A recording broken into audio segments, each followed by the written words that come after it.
మొదటిది వికసిత్ భారత్. వికసిత్ భారత్. రెండోది కారంచేడు వర్గీకరణ. మూడవది ఆర్థిక అసమానతలు భారతదేశంలో. పొద్దున్నే నేను రేణుగుంట రైల్వే స్టేషన్లో ట్రైన్ ఎక్కుతూ ఉంటే ప్రధానమంత్రి మోడీ గారు స్పీచ్ నేను విన్నాను. ఆయన వికసిత్ భారత్ గురించి చెప్తుంటే విన్నాను. ఏంటి ఆయన చెప్తున్నాడు, 8 లక్షల కోట్ల రూపాయలు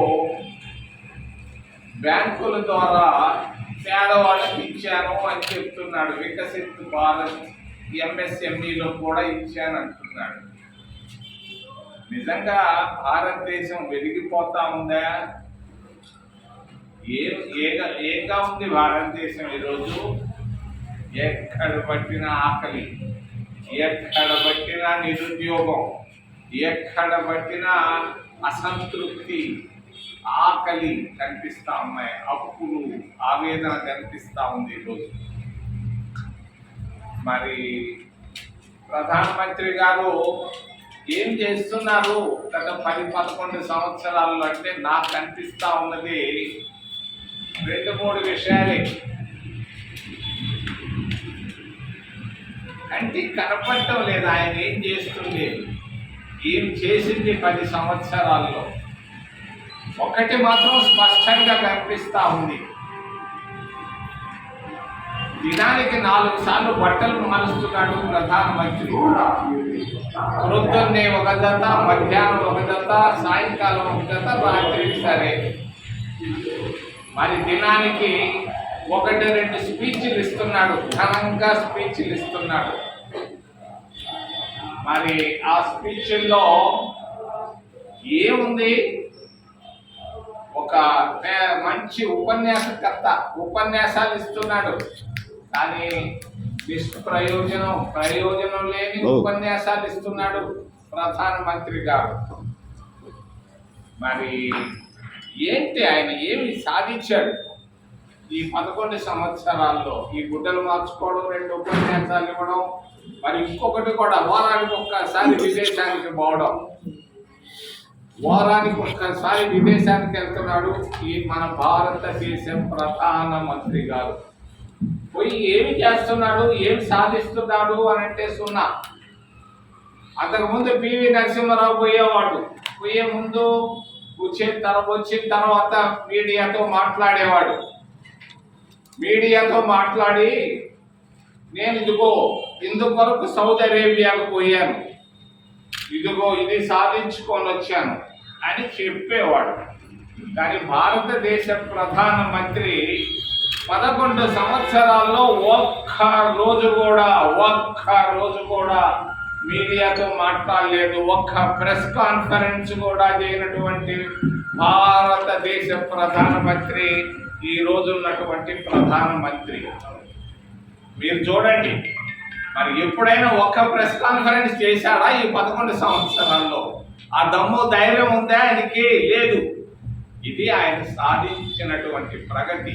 దేశంలో ఆకలి, దేశంలో నిరుపేదలు, మధ్యతరగతిలో అప్పులు, ఆవేదన, ఆందోళన, కన్నీళ్లు, నిరుద్యోగం, ఆకలి ఇవే కనిపిస్తా ఉన్నాయి భారతదేశంలో.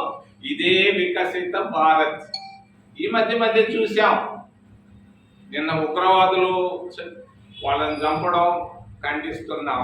కానీ అంతకు ముందు కొన్ని రోజుల ముందు పాస్టర్ ప్రవీణ్ ఏం తప్పు చేశాడు అబ్బాయి? నేను కలవలేదు, చాలా గొప్ప స్కాలర్ అని విన్నాను. హత్య చేశారని అందరూ అనుకుంటున్నారు, నేను అనుకోవటం లేదు. ఆంధ్రప్రదేశ్ రాష్ట్రంలో, తెలంగాణ రాష్ట్రంలో అందరూ అనుకుంటున్నారు ఆ అబ్బాయిని హత్య చేశారు, ఆ మేధావిని, దళిత మేధావిని హత్య చేశారు అని అనుకుంటున్నారు. నేను మాత్రం అనుకోవటం లేదు. ఎందుకనంటే నాకు ఇంకా కొంత నమ్మకం ఉంది వ్యవస్థ పైన. మరి అది కాదు, వాస్తవం ఏంటి? మార్ఫింగ్ చేస్తారు ఆయన ఫోటోలు. 10,000 మందికి ఉద్యోగాలు ఇచ్చిన ఆయన మోటార్ బైక్ పైన రావాల్సిన అవసరం లేదు. 10,000 మందికి ఉద్యోగాలు ఇచ్చి 1,000 మందికి అన్నం పెట్టి ఆయన బైక్లో హైదరాబాద్ నుంచి రాజమండ్రికి రావాల్సినటువంటి అవసరం లేదని నా అనుమానం. తగిలితే దెబ్బ తగులుతుంది. దెబ్బ తగిలితే ఆ మోటార్ బైక్ ఇక్కడ ఉండాలి, ఆ మనిషి అక్కడ ఉండాలి. మరి ఏంటి అనుమానాలు? ఎందుకు వ్యవస్థలు ఈ విధంగా పాడు చేస్తున్నాయి? ఒక వ్యక్తి ఆయన ఆ విధంగా దెబ్బ కొట్టడం అనేది మంచిది కాదు. అందరికి అనుమానం ఉంది, నాకైతే లేదు. ఇంకా నమ్ముతున్న వ్యవస్థని. మరి ఈ విధంగా పాస్టర్ ప్రవీణ్. రెండవది, ఎప్పుడు నేను చూడలేదు తిరుపతిలో మా ముస్లిం సోదరులందరూ బయటకు వచ్చి కర్రలు ఎత్తుకొని బయటకు వచ్చారు. అవసరం ఏముందా? భారతీయ జనతా పార్టీకి వాళ్ళ ముందులో ఏలు పెట్టాల్సిన పని. ఇది వికసిత్ భారత్ అంటే ఏంటి? ఇక్కడ ఏం జరుగుతూ ఉంది? ఏమైపోతా ఉంది భారతదేశం? మరి ధరలు బాగా పెంచేశారు, మరి ట్యాక్సులు బాగా పెంచేశారు, అడిగేవాళ్ళు లేడు. ఈ విధంగా భారతదేశం మరి వికసిత భారత్ కాదు, విసిగిపోయిన భారత్గా తయారవుతా ఉందని తెలియజేస్తారు. రెండో విషయం వర్గీకరణ. అసలు ఎందుకు వచ్చింది వర్గీకరణ? అయ్యారు దాదాపు 6 మందిని మరి రొమ్ములు పట్టుకొని కోశారు. అవునా కాదా? 6 చనిపోయారు. మరి చనిపోతే ఒక్కరికన్నా శిక్ష పడ్డాదా? ఒక్కరికన్నా శిక్ష పడ్డాదా? ఏంటిది? ఎవరు దీని వెనకాల? నిన్న మొన్న ఎవరో ఒక ఆయన చనిపోయాడు. నా నాయుడు గారు పేరు ఏదో పేరు, ఆయన పేరు.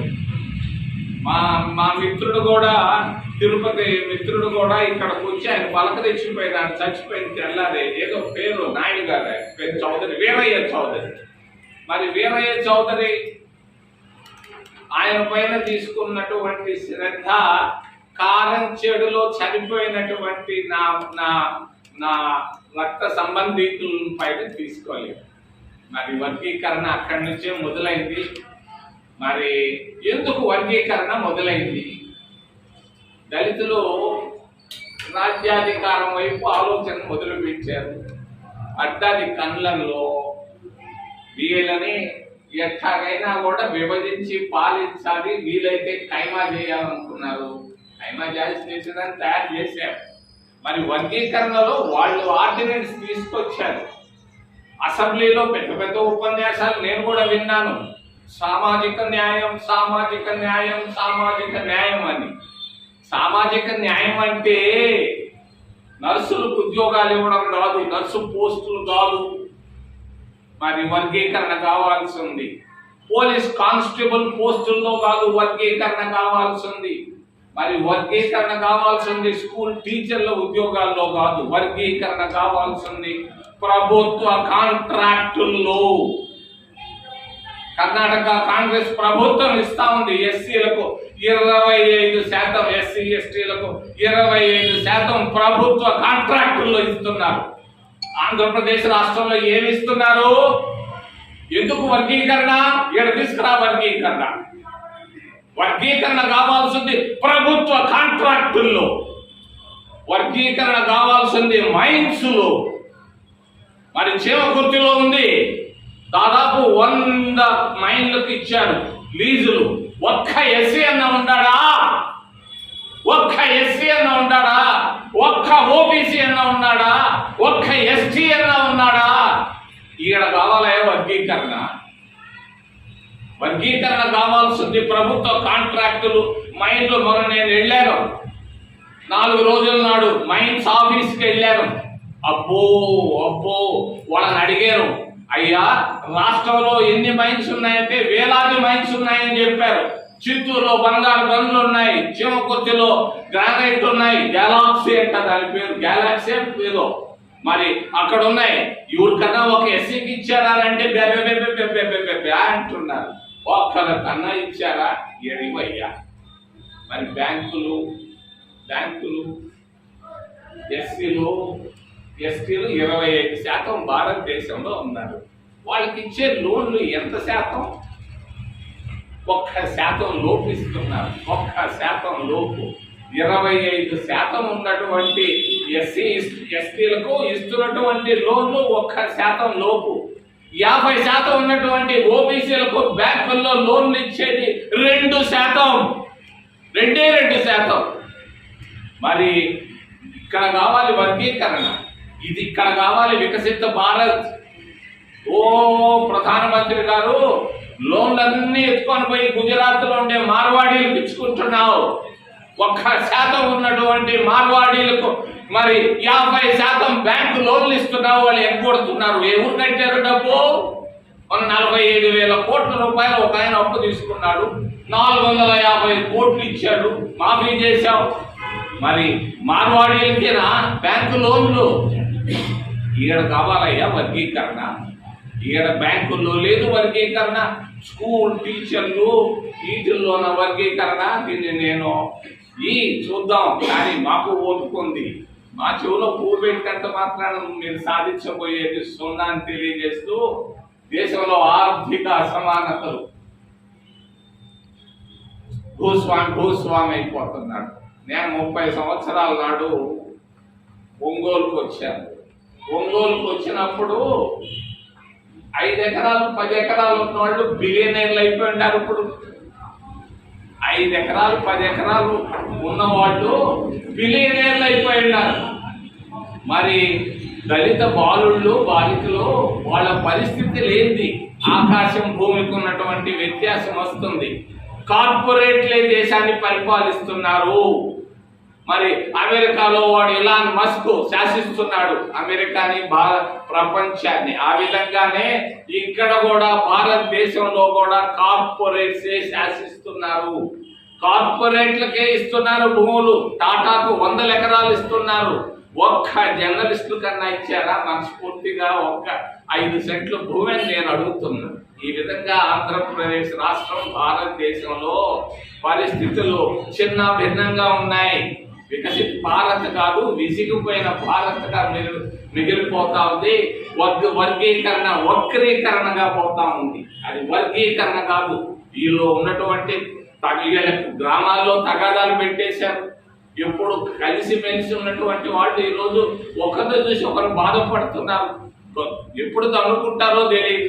ఇది సాధిస్తున్నటువంటి ఘన విజయాలను తెలియజేస్తూ ఏదైనా ప్రశ్నలు ఉంటే అడగనని మిమ్మల్ని చేతులెత్తి ప్రార్థిస్తున్నాను. నేనా ఇండియన్ నేషనల్ కాంగ్రెస్. ఇప్పుడు వచ్చినా కూడా